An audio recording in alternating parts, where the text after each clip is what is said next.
नमस्कार, मैं Mohammad Imran. UP police के वैसे तो अलग अलग कई कारनामे आपने सुने होंगे, लेकिन ऐसा कारनामा होता ज़रूर है, लेकिन उसको प्रूफ करना, स्थापित करना लोगों के लिए बेहद मुश्किल होता है। दरअसल सोनभद्र और नोएडा पुलिस ने एक ऐसा कारनामा किया है, आप सुनेंगे तो हैरत में पड़ जाएंगे। दरअसल मामला उपजा सोनभद्र से। सोनभद्र में 11 मई को एक ट्रक 76,59,389 रुपये का माल लेकर चला और ये ट्रक थाना बिसरत क्षेत्र एक मूर्ति के पास आकर इसका जीपीएस बंद हो गया। उसके बाद जिस कंपनी का ये माल था वो अपना माल तलाशते रहे। काफ़ी तलाशने के बाद जब उनको कुछ खबर ना मिली तो उन्होंने 21 मई 2024 को सोनभद्र के पीपरी थाने में रिपोर्ट दर्ज करा दी। अब पुलिस लग जाती है जांच पड़ताल करने। ऐसा लगता है कि वाकई पुलिस माल को ढूंढ निकालेगी और हकीकत में पुलिस ने माल ढूंढ निकाला। लेकिन अब बारी आती है डीलिंग की। डीलिंग कैसे की जाए, क्या किया जाए, आरोपी को कैसे बाहर निकाला जाए और जो बाहर हैं उनको आरोपी कैसे बनाया जाए। खैर, हम ये दावा नहीं करते कि कोई आरोपी है या निर्दोष है, लेकिन इतना ज़रूर है कि तथ्यों के अनुसार जिस तरह से एक मूर्ति के पास माल डाला गया और यहाँ से दिल्ली भेजा गया, उससे एक बात तो क्लियर हो जाती है कि जो इसका ये एक मूर्ति पर गोदाम है, पुलिस ने उसको आखिर कैसे छोड़ दिया और जिस व्यक्ति ने ये माल उतरवाया था उसको कैसे छोड़ दिया और जिसने ये माल खरीदा था उसको भी छोड़ दिया। फंसा कौन? 1% कमीशन लेने वाला। उसके अलावा जो चालक एक मूर्ति से दिल्ली तक इस चोरी के माल को उठाकर लेकर गया, सुनिए उसने क्या कहा। आपने सुना होगा कि पुलिस कभी भी रस्सी का सांप और सांप का रस्सी बना देती है, लेकिन ये सब स्थापित करने में, पुलिस को चैलेंज करने में लोगों को दिक्कतें आती हैं। लेकिन कभी कभी पुलिस के लिए सब कुछ उल्टा पड़ जाता है। दरअसल एक मामला सोनभद्र से और नोएडा पुलिस से रिलेटेड है।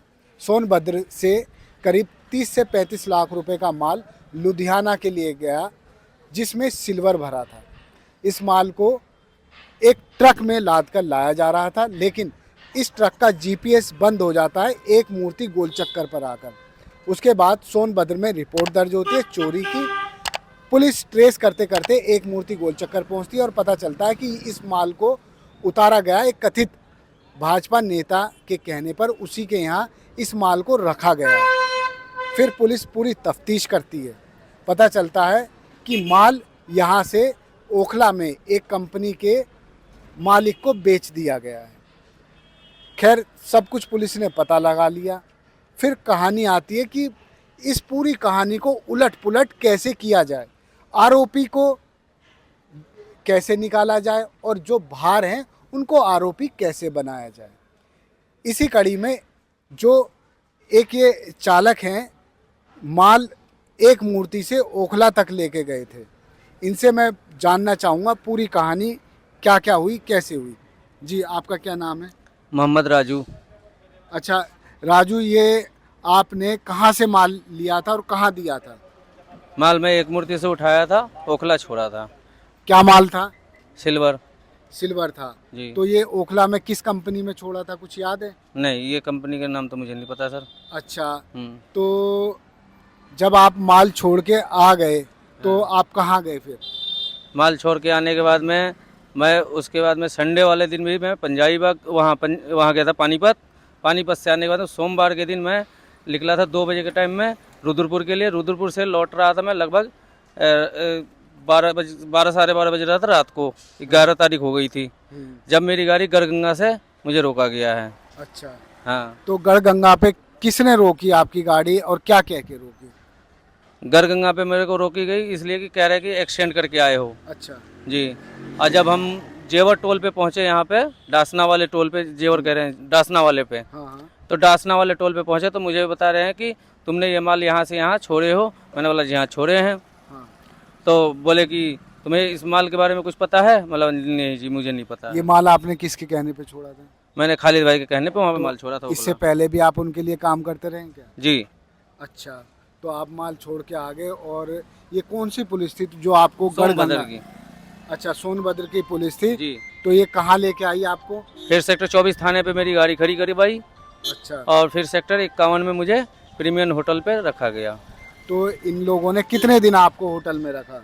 11 तारीख से लेके मेरे को रखे हैं 14 तारीख तक अच्छा, और ये क्या पूछ रहे थे आपसे? कि माल कहाँ कहाँ ले जाके छोड़े, कहाँ छोड़े हो, कहाँ से उठाए हो। तो हमने बताया कि एक मूर्ति से उठाए हैं और ओखला छोड़े हैं। कितना माल था? मैं 2 चक्कर छोड़ा था, 2 चक्कर में लगभग 5 टन माल छोड़ा था मैंने वहाँ पे। अच्छा, जी और इन्होंने फिर आपको कैसे छोड़ा? 3-4 दिन होटल में रखने के बाद, पुलिस कस्टडी में आने के बाद आपको होटल में रखा गया, फिर कैसे छोड़ा आपने? ऐसे ही छोड़ दिया या कुछ ले दे के छोड़ा? नहीं, पैसे लगे हैं 5,000 रुपये, तब अच्छा। छोड़े हैं। अच्छा। हाँ, तो, ये भी बोले कि ड्राइवर है, ड्राइवर को छोड़ दो। अच्छा, हाँ तो आप इस बीच क्या जो थाना प्रभारी हैं सेक्टर 24 के एसीपी हैं उनसे भी मिले थे क्या? नहीं, उनसे नहीं मिले थे हम। अच्छा, केवल सोनभद्र पुलिस थी, जी वो ये कह रही थी कि आपको लाई और ला के आपकी गाड़ी थाना 24 पे खड़ी कराई और आपको होटल में रख दिया। जी, हमें होटल में ला के रख दिए। अच्छा। सेक्टर 24 थाने में गाड़ी खड़ी हो गई हाँ। और मुझे होटल में ला के अब आपकी गाड़ी कहाँ है? अब मेरी गाड़ी सोनभद्र पहुंच गई है। ठीक है। सोनभद्र की पुलिस ले गई। आपने ये सुना किस तरह से राजू ने बताया पूरा इंसिडेंट। इस पूरे मामले में जो आरोपी हैं, आरोपियों को बचाने के लिए पुलिस नए नए कहानी गढ़ रही है और इस पूरे मामले में लिप्त नोएडा की थाना सेक्टर 24 पुलिस भी है, जो सोनभद्र पुलिस के साथ मिलकर इस पूरे 3 झाम को समेटने में लगी थी और आरोपियों को बचाने में लगी थी। बताया ये भी जा रहा है मेरी कि गाड़ी खाली। जो इसमें मुख्य आरोपी जो जिस आदमी ने ये माल खरीदा उसको लेन देन के बाद पुलिस ने छोड़ दिया और जो कथित रूप से भाजपा नेता है अब तक पुलिस ने उस पर हाथ नहीं डाला है, पता चलने के बाद भी। तो ऐसे में कहा जा सकता है कि वाकई पुलिस रस्सी का सांप और सांप का रस्सी बना सकती है। इस पूरी स्टोरी को आप देखते रहिए, इसमें और भी तथ्यों का मैं खुलासा करूंगा। आपने सुना कि एक मूर्ति से दिल्ली चोरी का माल ले जाने वाला चालक क्या कह रहा है। राजू खान का दावा है कि उसे लगातार कहा जा रहा था कि इस माल को वो यहाँ से उठाकर दिल्ली छोड़ आए। राजू का दावा है कि खालिद नाम का व्यक्ति उससे अपना माल आए दिन इधर उधर भिजवाता रहता है और इस पूरे घटनाक्रम में, इस पूरी चोरी के मामले में खालिद को मेन एक्यूज्ड बनाया गया है। सुनिए खालिद ने भी अपनी सफाई में क्या कहा, जिसको पुलिस ढूंढ रही है। पुलिस और नोएडा की थाना सेक्टर 24 पुलिस ने पूरे मामले को वर्कआउट कर लिया, दावा यही किया जा रहा है। और इस मामले में जो मेन एक्यूज्ड बताया जा रहा है खालिद, जिसको पुलिस ढूंढ रही है, ये खालिद हैं हमारे साथ। ये बताएंगे आखिर क्या पूरा मामला है। खालिद बताएं, इस मामले में पूरा आरोप आप पर लग रहा है। मेरा नाम खालिद है, मैं 15 साल से ही काम कर रहा हूँ। आज तक मैंने कोई गलत काम नहीं किया है। ये करीब एक महीने पहले की बात है। मुझे बुलाया गया था आसिफ उर्फ छोटू ने अनिल कसाने के ज़रिए मुझे ग्रेटर नोएडा में एक मूर्ति के पास माल दिखाया है। ये माल मैंने देखा और मैंने ये माल देखकर मना कर दिया क्योंकि ये माल मुझे ठीक नहीं लगा और ये माल मैं छोड़ आया था। करीब 1 हफ्ता पहले, 10 दिन पहले मेरे पे दोबारा से प्रेशर बनाया गया कि आप इस माल को आकर देख लो। ये अनिल कसाना है और ये 1 नंबर का काम करते हैं, 1 नंबर का काम करते हैं। आप प्लीज़ एक बार आकर माल देख लो। तो मैं गुप्ता इम्पैक्स मनोज जी को माल देता हूँ, एल्युमिनियम स्क्रैप। मैंने उनको ही बुलवाया ग्रेटर नोएडा में और वहीं पर ही माल दिखवाया। अच्छा, ये कब, सबसे पहले कब बुलाया अनिल कसाना ने आपको? करीब 1 महीने पहले बुलाया था। अच्छा, जब आपने क्या कहा उनसे? मैंने माल देखने के बाद मना कर दिया कि मैं ये माल नहीं ले पाऊँगा। तो जब आपने मना कर दिया तो फिर माल कैसे ले लिया? करीब 10 दिन पहले फिर दोबारा मेरे पे आसिफ के ज़रिए दबाव दिया गया। इसमें जिनका गोडाउन है उन्होंने भी, वो भी उनके द्वारा भी मेरे से आसिफ ने बात कराई अनिल कसाना से कि आप एक बार बात कर लीजिए। मेरे से फ़ोन पर बात हुई तो अनिल कसाना ने कहा कि हम एक नंबर का काम करते हैं और ये रिजेक्शन माल है। तो फिर मैंने उनकी बातों में आकर कंपनी वाले से मनोज से बात की कि रिजेक्शन है सर, आप एक बार आके देख लीजिए। अच्छा, दिखाने के बाद क्या मनोज लेने को तैयार हो गए माल? जब माल देख लिया तो मनोज लेने के लिए तैयार हो गया। मैंने उनको बताया कि सर ये माल बिना बिल का है। तो मनोज ने ये कहा कोई बात नहीं, आप माल पहुंचा देना मेरे गोडाउन पर, बिल को मैं अपना आप देख लूँगा। अच्छा, अब तक जो पता चला है, ये पता चला है कि खालिद के बिल पे ये माल गया था, तो आपने बिल दिया था क्या? नहीं सर, मैंने कोई बिल नहीं दिया है सर, मैंने कोई बिल नहीं दिया है मनोज को। मैं विदाउट बिल माल था, विदाउट बिल ही पहुँचाया हूँ मैं। तो जब आपने विदाउट बिल माल दिया तो पुलिस के पास आपका बिल कहाँ से आ गया? ये सर फर्जी बिल है सर, मेरा कोई बिल नहीं है। तो जीएसटी ले रखा है आपने? सर है सर, बट वो जीएसटी में उसमें नहीं है, वो मेरा बिल नहीं है सर, मैंने जीएसटी ले रखा है सर। अच्छा, जो पुलिस ने माल रिकवर किया वो आपके पास से किया या मनोज के पास से? वो मनोज के पास से क्या है, ओखला से। लेकिन बता तो ये रहे कि जो है सेक्टर 25A मोदी मॉल के पास गाड़ी खड़ी थी, वो बरामद कर ली गई। नहीं सर, बिल्कुल झूठ बोल रहे हैं सर, मनोज की फैक्ट्री से किया है सर, मनोज की फैक्ट्री से किया। और सर इस माल की मुझे पेमेंट भी नहीं मिली है। अच्छा, इस मामले में हमें ये भी पता चला कि जो चालक था, जिस आदमी ने एक मूर्ति से ओखला तक माल पहुंचाया, तो ये कहा जा रहा है कि उसको पुलिस ने 3-4 दिन अपने बंधक बना के रखा। ये आपको इन्फॉर्मेशन है क्या? नहीं सर, मुझे इन्फॉर्मेशन नहीं है। अच्छा, तो अब ये बताओ आप मुझे कि जिस आदमी के जरिए, जिस गाड़ी के जरिए ये माल एक मूर्ति से ओखला तक पहुंचा, उस गाड़ी वाले को आप जानते हो? हाँ, गाड़ी वालों को मैं जानता हूँ। उससे पहले भी माल पहुंचवाया आपने? जी हाँ, पहुँचवाया है मैंने, उससे पहले भी। तो मैं 15 साल से काम कर रहा हूँ सर। अच्छा, जी। तो अब आपका अगला कदम क्या रहेगा?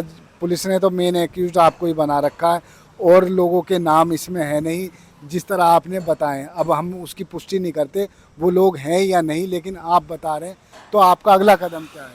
सर मुझे कानून से सर न्याय की सर उम्मीद है सर, कि मेरे साथ गलत ना हो, क्योंकि सर मैं गलत नहीं हूँ सर। मुझे सर पुलिस ने सर अनिल कसाना बेन आदमी है सर, उसको छोड़ दिया है सर। सर जिसके गोडाउन में सर माल पड़ा है सर, उसको छोड़ दिया है सर। जहाँ से माल उठाया सर, उसको छोड़ दिया है सर। सर मुझे मुजरिम बना दिया है सर इसमें। सर मैं मुजरिम नहीं हूँ सर। सर मैंने तो माल दिखाया है सर, देखने के बाद मनोज ने कहा है कि ठीक है मैं ले लूँगा सर, मैंने सर पहुँचवाया है सिर्फ सर माल। इसमें थाना सेक्टर 24 पुलिस का रोल भी आ रहा है, कुछ अंदाजा है इस पुलिस का क्या रोल है? सर नहीं, मुझे नहीं पता सर इसका क्या रोल है। अच्छा, चलिए, बहुत बहुत शुक्रिया, आपने बात की, अपनी बात रखी। अब आप अपनी कानूनी लड़ाई लड़ेंगे, किस तरह लड़ेंगे, और ये तो वक्त बताएगा कि आपको कितना रिलीफ मिलेगा। कोर्ट जाएंगे, आपको इंसाफ मिलेगा। लेकिन अब तक इस सारी भूमिका में, इस सारी कहानी में एक ही बात निकल कर सामने आई है कि पुलिस ने जो इस चोरी के मुख्य सूत्रधार थे उनको छोड़ दिया और 1% कमीशन लेने वाले को मुख्य आरोपी बना दिया। धन्यवाद। आपने सुना खालिद ने अपने लिए और दूसरे लोगों की भूमिका पर क्या क्या बोला। अब आपको क्लियर हो गया होगा कि कौन आरोपी है और कौन निर्दोष है। खैर, हम ये दावा नहीं करते कि खालिद भी निर्दोष है या कोई और निर्दोष है या कोई और आरोपी है, लेकिन इतना ज़रूर है कि सोनभद्र पुलिस ने नोएडा आकर पुलिस से ऐसी साठगांठ की कि नोएडा पुलिस की भी छवि धूल-मिल करने का काम किया और सोनभद्र एसपी को इस मामले में भनक लगने के बाद भी कोई कार्रवाई नहीं हुई। आखिर ऐसा क्यों? दिल्ली में जिसके यहाँ से माल बरामद होता है, पुलिस उसको छोड़ देती है और नाटकीय ढंग से इस माल को सेक्टर 25A मोदी मॉल के सामने ट्रक में भरा हुआ दिखा देती है। वाह, इसी को कहते हैं पुलिस की झूठी कहानी। अब फिलहाल इस मामले में डीसीपी नोएडा भी अपने स्तर से जांच कर रहे हैं, लेकिन थाना सेक्टर 24 पुलिस की भूमिका भी संदिग्ध है। धन्यवाद। आप देखते रहिए जय हिंद जनाब। चैनल को लाइक और सब्सक्राइब करना ना भूलें। जय हिंद।